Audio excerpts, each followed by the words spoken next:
오늘 말씀은 누가복음에만 있는 등장하는 내용이 있지요. 주님의 십자가 사건 이후에 예수님의 이 무덤이 빈 무덤이라는 이야기가 오늘 이야기의 또 주제인데, 주님의 부활에 대한 소문을 그저 소문으로만 간주하고 자신들의 갈 길을 다 가기 시작했습니다. 주님의 부활 소식을 여인들로부터 직접 전해 들었지만 두 사람이 어쩌면 허탈한 모습으로 예루살렘에 25리나 떨어진 엠마오라는 길로 걸어가고 있었습니다.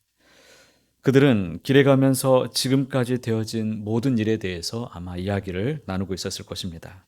허탈해하면서 길 가던 이 두 사람의 대화에 누군가 끼어드셨습니다. 그는 예수님인지 그들은 알지 못 알아보았죠. 성경은 그들의 눈이 가려져서 주님이신지 몰랐다라고 말하고 있습니다. 이 헬라어 단어에 크라테오라는 단어를 쓰고 있는데 의식의 변화가 없었다라는 그런 단어를 쓰고 있습니다.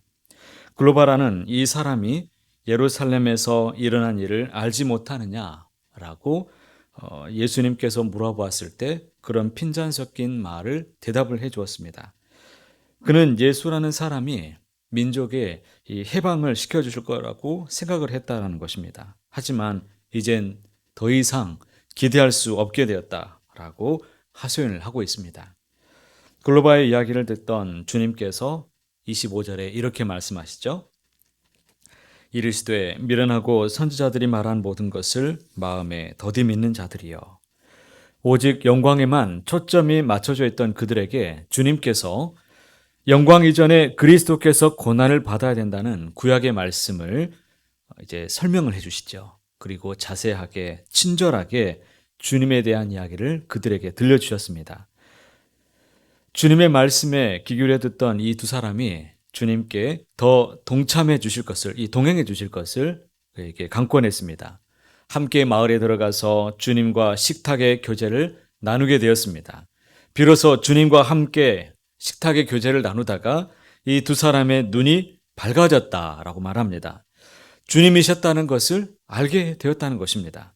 31절에 보면 그들의 눈이 밝아져 그인 줄 알아보다니 예수는 그들에게 보이지 아니하시는지라. 이제 여기서 여러분에게 두 가지 질문을 드리겠습니다. 지금까지 예수님께서 슬픔과 절망에 빠져서 보지 못하던 이 제자들에게 영적인 눈이 밝아지도록 하기 위해서 하신 일이 있었죠? 두 가지가 있습니다. 주님이 이 두 사람에게 무슨 일을 행하셨죠? 말씀을 자세하게 친절하게 알려주었다라고 제가 말씀을 드렸습니다. 구약에 관한 어느 본문과 말씀을 대조해서 예수님이 이 고난을 받으시고 영광을 받게 된다라는 이 말씀을 자세하게 풀어주셨다는 거죠. 한마디로 말하면 성경을 가르쳐 주셨다라는 것이고, 또 하나는 그들과 마을에 들어가셔서 무엇을 하셨습니까? 식탁을 함께 나눴다라고 말했습니다. 교제를 하신 것입니다. 그러면 우리가 영적인 눈을 뜨기 위해서 힘써야 될 일이 무엇이겠습니까? 교회에서 힘써야 될 일이 무엇일까요? 우리의 영적인 눈이 떠지기 위해서, 우리의 어두운 눈이 밝아지도록 하기 위해서 해야 될 일이 무엇이냐? 그것은 역시 하나님의 말씀을 귀 기울여서 듣는 것, 이것이 너무 중요하다라는 것을 알 수 있죠. 그리고 교회 안에서 영적인 이 식탁의 교제, 주 안에서 교제를 나누는 것이 얼마나 중요한가, 이 두 가지를 본문을 통해서 알 수 있습니다. 우리가 말씀을 공부할 때 여러분, 우리 성령 하나님께서 우리에게 역사해 주셔서 우리의 마음이 뜨거워졌던 적을 한번 경험해 보신 적이 있으십니까? 배 아래에서부터 무언가 뜨거운 것이 올라오는 것 같은 그런 느낌을 받아보신 적이 있으십니까?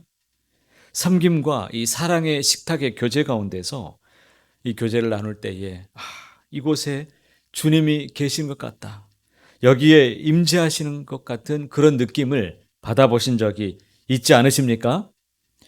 불꽃이 튀는 것 같은 영적인 이 눈이 떠지는 것 같은 그런 느낌을 받아보신 경험이 있으십니까? 주님께서 살아계시고 지금 내 인생길에 함께 하신다는 이런 사실을 우리는 경험하게 됩니다. 현재 우리 영혼의 온도는 지금 몇 도가 되십니까? 현재 예수님과 나와의 거리는 지금 얼마나 지금 떨어져 있습니까? 성경 공부를 통해서 우리 마음에 불이 붙을 수 있기를 소망합니다.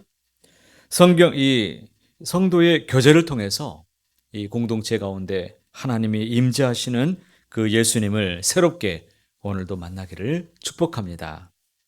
32절의 말씀 함께 읽어보시겠습니다.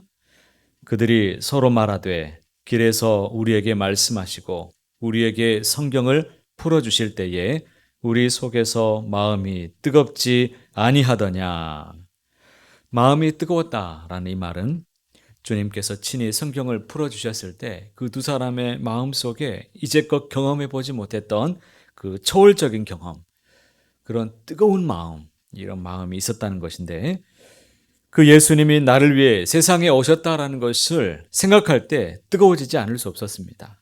그 주님이 나를 위해서 십자가의 고통을 받으셨다는 생각을 했을 때 그들의 마음이 뜨거워지지 않을 수 없다는 것입니다. 그 예수님이 지금 나와 함께 계신다, 이 사실을 내가 경험하게 될 때 더더욱 뜨거워지고 그 주님 안에서 더욱 든든히 세워져 가는 것을 경험하게 되는 것이죠. 우리가 찬송가 85장을 불렀습니다. 구주를 생각만 해도 이렇게 좋거든. 여러분, 우리가 이 말로 시작되는 찬송을 불렀을 때 여러분의 감정은 어땠습니까?